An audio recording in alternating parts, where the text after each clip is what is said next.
All right, Jeremiah, thanks for a couple of minutes. If you have a question, please raise your hand. We will go to Andrew Jones. Please go ahead. Jeremiah, what's going through your mind after pretty much everything that could go wrong did go wrong in those last couple of minutes?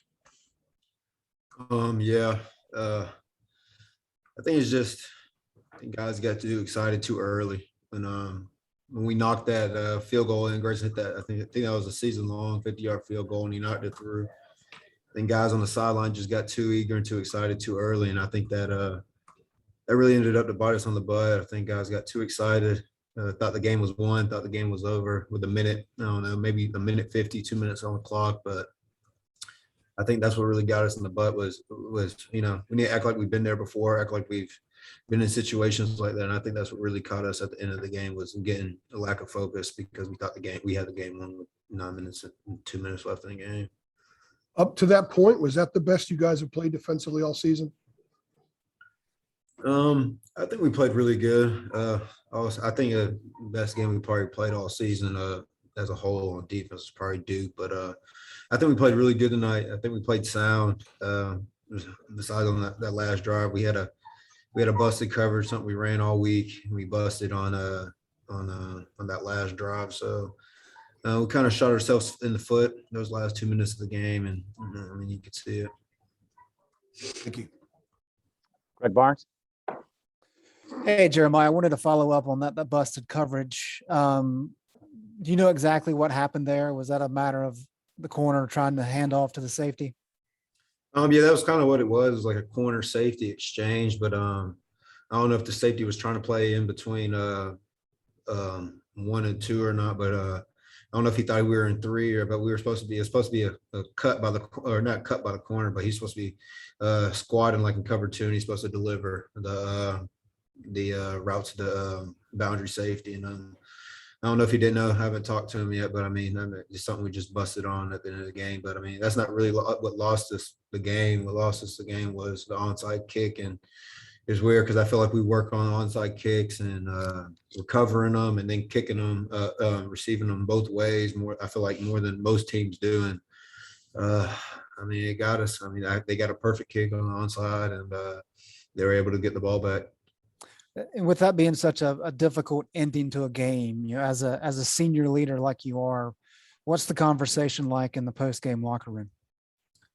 I mean, it's disappointment, obviously. Kind of what I said, just because we work on 1 minute so often, we work on late game situations so often. So it's something that we as players have to be accountable for, because we can't say it's the coaches, because the coaches they get us ready for situations like that every single day. The 1 minute situation, we'll do that 2 times a week, every single week, no matter who we're facing. We rep the 1 minute drills, 2 minute drills, 4 minute left on the clock, and then with this onside kicking, I think we rep that as much as we can. I think Coach DeWitt does a great job of preaching what we have to do on special teams, especially elite situations. So I think it's us as players, some that we have to be accountable for, and understand like what ended up there, what laid up there, and we have to hold ourselves accountable. Thank you. CL Brown, go ahead. Jeremiah, how frustrating is it to have played so well though for most of the game to have it end in that way? Oh man, it's extremely frustrating. I think our defense played a great game. I mean, from the D line up, I think you could finally see that Storm Duck he's really back. He's recovered from that foot injury, and I think he's gotten over the hump. And I think that you could see that out there today. I mean, Tony Grimes flying around making plays out there. The D line getting home, backers in coverage, getting home on sacks, tackling back to the backfield. I think we played really well. It's just those little things that we talk about, and I think the biggest thing that, like I said before, what caught us is getting too excited when we made that field goal to go up 9 with like a minute and a half, 2 minutes up. It's like we won the national championship, and we acted like we never been there before. I mean, we need to get some maturity and understand that it ain't over till that clock hits 0 on the clock. Okay, we'll close up with Jeremiah from Adam Smith.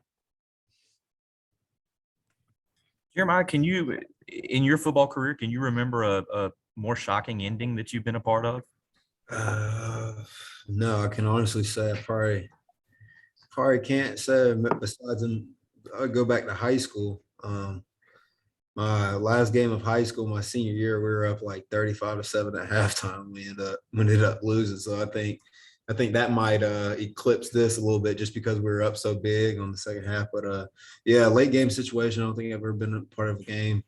A game or even situations that happen so fast like that in the game. I think it was a learning curve, and that's something that we can learn from, especially the young guys on the team, something they can learn from down the road.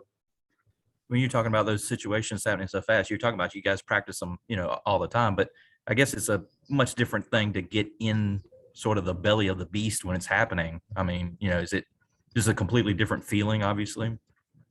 Yeah, it's a completely different feeling, but I feel like, since Coach Mack's been here over the tenure, I feel like we've had a lot of late game situations where we had to go on onside kick. We had to be on onside recovering.